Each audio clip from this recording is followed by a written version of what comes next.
अनुपम मिश्रा जी, एक फॉर्मूला सामने आया कि भाई, और प्रैक्टिकल बात है, बुरा भला मानने की जरूरत नहीं, बीजेपी जिस स्थिति में है वही तय करेगी कौन कहां लड़ेगा, कितनी सीट कौन लड़ेगा। ठीक, सूचना हो जाएगी सबको। वो जो बात है कि मीटिंग होगी, फिर कॉफी आएगी, फिर चॉकलेट आएगा, फिर काजू आएगा, वो सब कुछ नहीं होगा। वो उस फ्रेम से बाहर चलेगी पार्टी। क्या वो फोन पर मैसेज कर देगी कि 2 सीट हैं, बागपत और फलाना है। ओम प्रकाश राजभर को कह देगा, मैसेज हो जाएगा, आ जाएगा कि घोसी या गाजीपुर। होना वैसे ही है। मिर्जापुर या कोई एक और सीट थी, कौन सी, उनके अनुप्रिया के लिए। आरएलडी 2 सीट उसके लिए है, ऐसी सूचना है। ठीक, मैंने कहता कि आप 2 ही सीट के योग्य हैं, ये तो आप जानो, भाजपा जाने, लेकिन आपको इस बात का इल्हाम है कि बीजेपी सोर्सेस से 2 सीट आपके लिए रखी गई हैं, और है तो फिर आपकी क्या क्रिया है, क्या प्रतिक्रिया है, क्या स्थिति परिस्थिति है? अमिताभ जी, मुझे बहुत अच्छा लग रहा है। ये पहली ऐसी मैं दिलचस्प डिबेट देख रहा हूँ, और मुझे बड़ा, मतलब मैं आपको साधुवाद और धन्यवाद दोनों दे रहा हूँ, क्योंकि इतनी व्यवहारिक डिबेट मैं अपने जीवन में ये पहली देख रहा हूँ, भाई, जिसमें मैंने थ्योरी पढ़ी नहीं ना, मेरी कोई रुचि थ्योरी में। मैं तो बड़े नेताओं को इतना कवर किया 35 साल, उनकी बातचीत से मैं जानता हूं क्या बात होती है बंद कमरे में।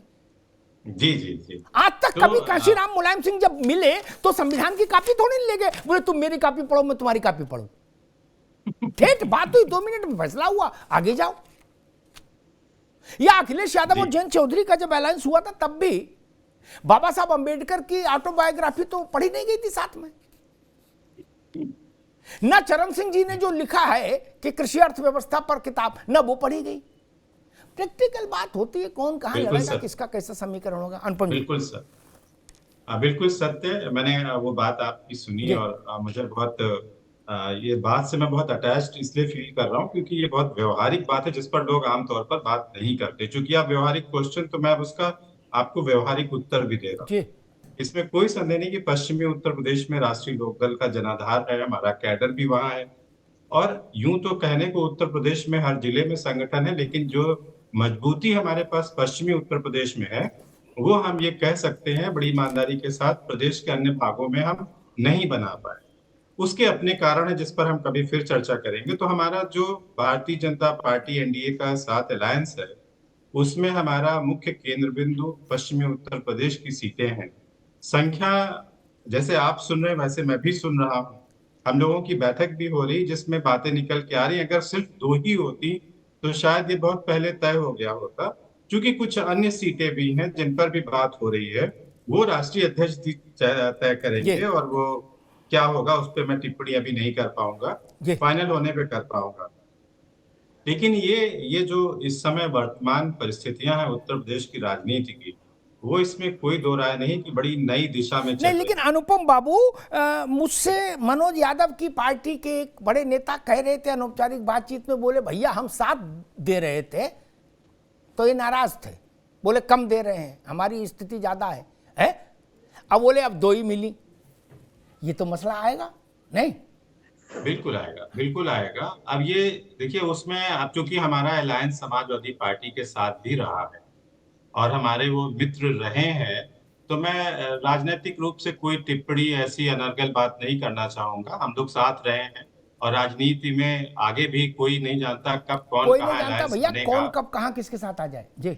जी। मेरा ये जरूर है कि उसमें कुछ मतभेद तो थे, कुछ बातों पे सहमति नहीं हो पा रही थी, बात नंबर की नहीं थी।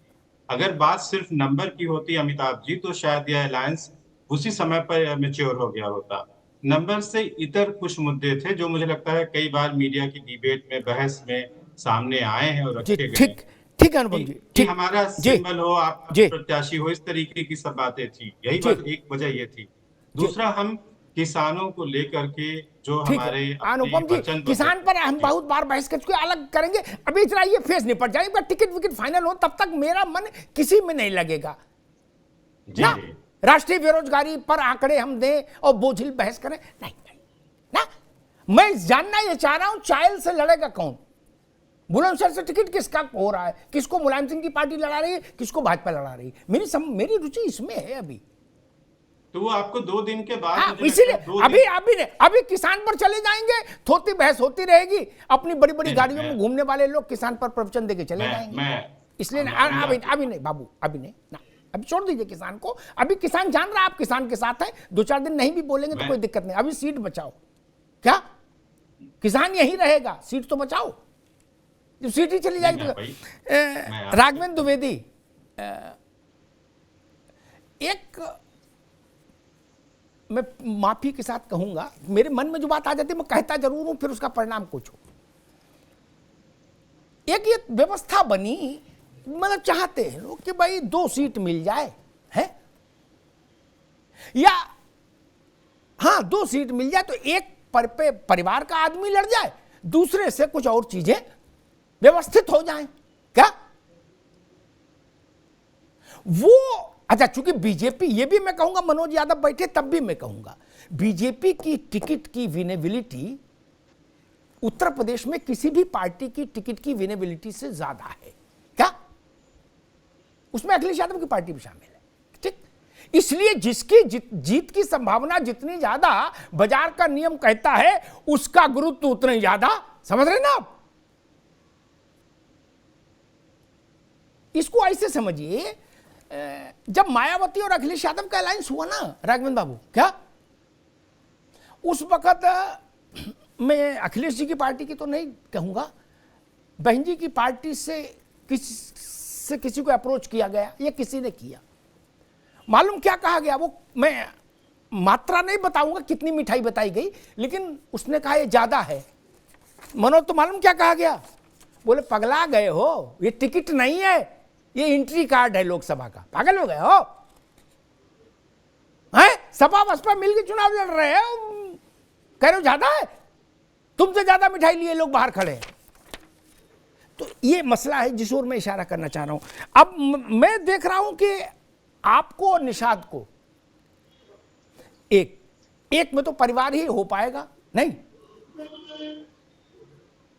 2 सीट रहती हैं तो एक में आदमी खुद लेट कर चला जाता है, दूसरे में किसी को ओबलाइज कर देता है, क्या ये मामला थोड़ा सा देखो है राघवेंद्र जी। अमिताभ जी, आप देश के जाने माने पत्रकारों में हैं और मैं आपका खुद बहुत बड़ा फैन हूं। आप भूत भविष्य और वर्तमान सब जानते हैं। आप ये भी जानते हैं कि हम 1 सीट नहीं लड़ रहे हैं, हमारी 3+2 उत्तर प्रदेश में 3 सीटों पर और बिहार में 2 सीटों पर बात चल रही है। जब तक सीटों का बंटवारा पूरा पुख्ता ना हो जाए, चिट्ठी न जारी हो जाए, तब तक हम कैसे मान लें कि हम 1 पे लड़ रहे हैं। दूसरी बात कि हम जहां हैं दमदारी से हैं, पूर्वांचल में बस्ती से लगाए और राबर्ट्सगंज तक कोई ऐसा 21 जिले का 29 लोकसभा सीट नहीं है जहां 50,000 से लेकर 2.5 लाख वोट में ना हो। और लड़ेगा भी हमारा कार्यकर्ता, ऐसा नहीं है कि आप जो संकेत दे रहे हैं उस संकेत से कोई आए और हमारे यहाँ से मिठाई। देखो एक बात बताएं, ये राघवेंद्र बाबू एक बात बताएं, जौनपुर के हरिवंश सिंह है, सब जानते होंगे, क्या जो लोग उधर के हैं वो जानते होंगे, जो नहीं जानते। मुंबई में उनका कारोबार है, बड़े आदमी हैं, क्या उनका लड़का निषाद जी की पार्टी से विधायक है, उसका क्या लेना देना निषाद पार्टी से, क्या आए बैठे बोले सीट है, बोले है, बोले आ जाओ। ऐसे हम लोग जब पहले फरुखाबाद से कानपुर जाते थे या कानपुर से फरुखाबाद आते थे तो टीटी को साइड में ले जाते थे मनोज, क्या कहते सीट है, वो कहते इधर नहीं आगे चलो, है आगे जाते थे। अब क्या हो जाता था, वो सीट वो कहता था 88 नंबर में जाके झोला रख दो, लेट जाओ, क्या मैंने ऐसे ही टिकट होती देखी भाई। राघवेंद्र बाबू किन बातों में पड़े हो महाराज, गलत नहीं कह रहा, सबकी पार्टी की वो स्थिति है, और छोटी पार्टियों में तो भाई ये स्थिति बहुत ही है। ये स्थिति होती होगी और अन्य पार्टियों में होती होगी। अभी आप ही बता रहे हैं कि 1 टिकट, अगर हमको 2 टिकट 3 टिकट 4 टिकट 5 टिकट जितना टिकट मिलेगा हमारे पार्टी के कैडर पे कार्यकर्ता लड़ेंगे। ठीक है, चलिए अच्छी बात है, कैडर को लड़ाए, मेरी शुभकामनाएं। एक ही पे कैडर लड़ा दो, झंडा ऊंचा हो जाएगा। एक पे कैडर लड़ा दो, लेकिन मैं पोस्टमार्टम करके बता दूंगा कि कैडर है कि लेडर है, बता दूंगा। एक और नाम मुझे ध्यान आ रहा है, 2014 में, तब अब सोनेलाल जी की पार्टी विभाजित नहीं हुई थी, मां देख रही थी, दोनों बिटिया एक साथ थी, पल्लवी और अनुप्रिया। एक पर तो अनुप्रिया लड़ी, भैया सुन लो पांडे जी आप भी। दूसरी सीट पर कौन लड़ा था और वो क्यों लड़े थे? वो सोनीलाल पटेल के साथी थे? नहीं। वो कुर्मी थे? नहीं। वो लड़ाई लड़े थे वंचितों की? नहीं। क्या वो संचितों के आदमी थे इसलिए लड़े थे? छोड़ो, वंचित संचित चक्कर में न पड़ो भैया। खैर, मनोज यादव कुछ कहना चाह रहे थे, लेकिन मेरा सवाल आपसे वही है कि जिस दिन ये आपके खिलाफ बगावत हुई तो कुछ लोगों ने कह दिया ये कुकुरमुत्ते हैं। मुझे उन कहने वालों पर भी हंसी आई कि ऐसी बात नहीं बोलो है। कल को पता लगा दिल्ली में आपके बगल में उसको भी कोठी अलर्ट हो जाए, तब क्या करिएगा? क्या निकलते बैठते कहे हम भाई क्या चल रहा है? तो राजनीति है, इसमें बड़ा बोल नहीं बोलना चाहिए इस वक्त। तो जिन 7 इलाकों से जो मजबूत लोग जो बीजेपी की वेब में भी सपा का झंडा से जीत गए, वो मजबूत है, और जब वो लोग छोड़ के चले जाएंगे तो आपका कुछ वो हिलेगा डुलेगा पुर्जा मशीन का कि नहीं? मनोज जी। निश्चित तौर पे किसी के जाने से और किसी के आने से दोनों परिस्थितियों में नफा नुकसान राजनीतिक दलों को होता है, लेकिन एक बेहतर राजनेता का सबसे बड़ा धर्म यह है कि अपने नुकसान को कैसे मिनिमाइज करे और फायदे को कैसे मैक्सिमाइज करे। यही सबसे बड़ी राजनीति है और इसी के बेस पे ही पार्टियां सक्सेस होती है, नई सक्सेस होती है। लेकिन अभी एक बात कही, अभी कई दिन पहले मैं भारत समाचार एक चैनल पे था, तो इन्हीं आरएलडी के एक विधायक महोदय ने जो गिनाए थे, वो बात तो सुनने के बाद राजभर जी की पार्टी के लिए मुझे एकंगा सा नजर आ रहा। उन्होंने कहा था कि एक कैबिनेट मंत्री उत्तर प्रदेश में, एक राज्य मंत्री, 2 ये हो गए, एक एमएलसी 3 हो गए, और लगभग 2 + 1 और 3 सीटों पे लोकसभा की बात, फिर एक कैबिनेट मंत्री सेंट्रल में जो उनका हमेशा से फिक्स रहा वो, और एक राज्यसभा। इतनी डिमांड पे आरएलडी की बात हुई है, और राजभर जी को प्रसाद के रूप में एक सीट, जैसा कि आप चला रहे हो और सारी मीडिया चला रही है, और एक मंत्री, तो कहीं ना कहीं बैलेंस नहीं हो रहा है। 9-6 बहुत अंतर नहीं होता है, लगभग 2-3 विधायक का कम ज्यादा अंतर होता है, तो कम से कम जो बटे बंदर बांट हो वो बैलेंस रहे। ने पता चला आधी बैलेंस करने के चक्कर में ये भी खा लिए बंदर मामा, वो भी खा लिए, सारा खा लिए और मिला कुछ नहीं। तो ये परिस्थिति नहीं, एक मिनट, आपकी इच्छा क्या है? आरएलडी का घटा दें जो आप बता रहे हो, या राजभर का बढ़ा दें? क्या चाहते हो? ये दो तरफा खेल रहे हो क्या? कभी घटा दो और चाचा को भी न दो। राजभर जी का बढ़ना चाहिए, राजभर जी का, निषाद जी का बढ़ना चाहिए, चूंकि इनके पास 2% वोट है जो पश्चिम वाले हैं, और निषाद जी के पास बहुत वोट है, पूरे प्रदेश में वोट है, और राजभर का भी 29 जिलों में वोट है। तो ये बात इन लोगों को समझनी चाहिए, जो ये पांडे जी बैठे यूं मुस्कुरा रहे हैं, क्या गम है दर्द है जो छुपा रहे हैं, कर रहे हैं, ये नहीं ठीक है। अमिताभ जी मैं बिल्कुल इस पर आरएलडी से अलग होके राजभर जी की और निषाद जी की पार्टी के साथ हो, उनकी हकमारी नहीं होनी चाहिए। भाई पिछड़ों को आप बेच रहे हो तो कम से कम खरीदारी और पेशबंदी अच्छे से होनी चाहिए।